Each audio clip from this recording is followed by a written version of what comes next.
اس کے اندر میں نے ہمیشہ ہر بات کو فیصلہ کرنے کے بعد، تلاش کرنے کے بعد اور تھوڑی بہت تحقیقات کرنے کے بعد اللہ پر چھوڑ دیا ہے۔ تو اس سے کیا ہوتا ہے کہ آپ کو اللہ تعالیٰ کبھی آپ کو مایوس نہیں کرتا۔ تھوڑا بہت غلطیاں تو انسان کی زندگی میں ہوتی ہیں، لیکن خاص طور پر اگر آپ کی نیت واقعی ہے کہ اللہ تعالیٰ بہتر فیصلہ کر لے، تو یقین کریں 100% میں گارنٹی دیتا ہوں آپ کو کہ میری زندگی میں بہت سارے ایسے فیصلے ہیں جو ان قریب بھی ہوئے ہیں، یعنی کہ ابھی کچھ دنوں پہلے بھی کچھ ایسی باتیں ہوئی ہیں جس سے میں فیصلہ کر چکا تھا، لیکن وہ مجھ سے دور ہو گیا معاملہ، وہ میں فیصلے کے باوجود وہ چیز مجھے حاصل نہیں ہو پائی، تو بعد میں پتہ چلا کہ وہ چیز ہی صحیح نہیں تھی، وہ جو مجھے حاصل نہیں ہوئی ہے۔ تو یقین جو ہے نا اس طرح کا اگر انسان کا ہو اللہ پہ، تو کبھی بھی اللہ تعالیٰ آپ کو مایوس نہیں کرتا اور آپ کے فیصلے جو ہے بہترین اور درست ہوتے ہیں۔ اس میں آپ کی سب سے مین چیز ہے نیت، ٹھیک ہے جی؟ تو کوشش کریں وقت کے ساتھ ساتھ، دعا کے ساتھ ساتھ ایک دعا ضرور کیا کریں جو اکثر لوگ نہیں کرتے ہیں۔ آج کل صرف پیسوں کے لیے، جائیداد کے لیے، نوکری کے لیے لوگ دعا کرتے ہیں، لیکن پرانے زمانے کے لوگ نا اپنے آنے والی نسل کے بارے میں بھی دعا کیا کرتے تھے اور اچھے بیوی اور اچھے شوہر کے لیے بھی دعا کرتے تھے، ٹھیک ہے؟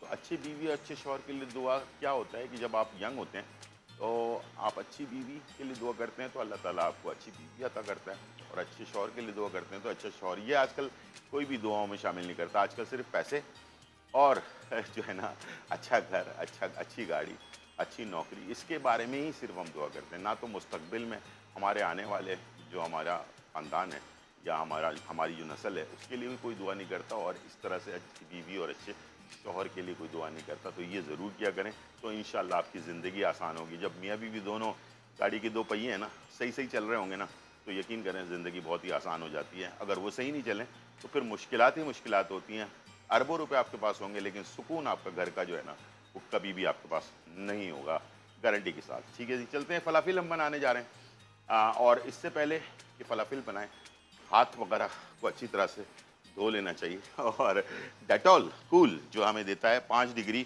کم جو ہے نا گرمی کی شدت محسوس کرنے کا وہ، اور ساتھ میں جو ہے یہ آپ کو آسانی سے 5 ڈگری کم کرتا ہے آپ کی صحت کے حساب سے، اور آپ کی جو شدت ہے گرمی کی اس کو کم کر دیتا ہے، تو اس سے آپ اپنے آپ کو ریلیکس فیل کرتے ہیں۔ دوسرا یہ کہ 99.99% یہ آپ کو جراثیم سے پاک کرتا ہے۔ آج کل ویسے ہی آپ کو پتہ ہے بہت سارے وائرل وغیرہ چل رہا ہے، اس کے ساتھ ساتھ ابھی کووڈ کا بھی مسائل جو ہے نا چل رہے ہیں، تو ابھی معاملات ختم ہوئے نہیں ہیں۔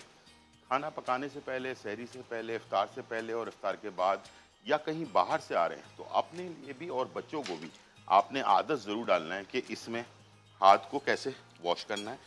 تو انگلیوں کے بیچ میں اور ناخن کے سائڈوں پر ہر جگہ پر بیکٹیریا کا عمل دخل ہوتا ہے، تو آپ ایک دفعہ اگر اپنے واش کر لیتے ہیں ہاتھ کو تو آپ بہت ساری بیماریوں سے بچ سکتے ہیں۔ تو ڈیٹول آپ کو بہترین سیفٹی فراہم کر رہا ہے، 99.99% بیکٹیریا سے پاک، ٹھیک ہے؟ یہاں پر ہمارے پاس اسٹارٹ ہم کرنے جا رہے ہیں فلافل بنانے کے لیے۔ آج بہت سارے لوگوں نے سوال پوچھا تھا کہ فلافل بیسکلی ہے کیا چیز؟ یہ عربین ریسیپی ہے، اور چنے جو ہوتے ہیں کابلی چنے اس سے بنایا جاتا ہے، ٹھیک ہے؟ اور اسے جو چنے کے اندر تھوڑے سے پودینہ اور تھوڑے سے ہلکے پھلکے جو مسالے ہوتے ہیں اس کے ساتھ اس کو ملا کر اس طرح سے بیٹر تیار کیا جاتا ہے، ٹھیک ہے؟ اور اسے جو ہے ہم جیسے کباب بناتے ہیں، ویسے تو یہ فلافل کے جو کباب ہوتے ہیں وہ گول جیسے کوفتے والے کباب ہوتے ہیں، اس طرح کے کافتہ، بلکہ کوفتہ نہیں کافتے جیسا کباب ہوتا ہے، لمبا تھوڑا سا گول، لیکن آپ کی مرضی ہے، آپ جیسے بن میں ڈالنا ہے تو بن کے حساب سے آپ اس کو تیار کر لیں، ٹھیک ہے جی؟ اور ہمارے پاس کالر بھی ہیں، جہاں مامتا وہاں ڈالتا۔ جی ہیلو، السلام علیکم۔ جی السلام علیکم۔ وعلیکم السلام جی میں آپ کا پروگرام ہیلو، بولیں، سوال یہ ہے، آواز آ رہی ہے آپ کی؟ مجھے بالکل آواز آ رہی ہے، آپ بولیں۔ جی جی میرا سوال یہ ہے کہ میرے بال بہت زیادہ اترتے ہیں اور وائٹ بھی بڑے زیادہ ہو گئے ہیں۔ بال سر کے بال؟ جی ہاں ٹھیک ہے، بہت زیادہ اتر رہے ہیں اور وائٹ بھی ہو گئے ہیں، وائٹ بھی ہو گئے ہیں۔ آپ کی ایج کتنی ہے؟ کلر کروا کے جی جی نہیں نہیں آپ کی ایج کتنی ہے؟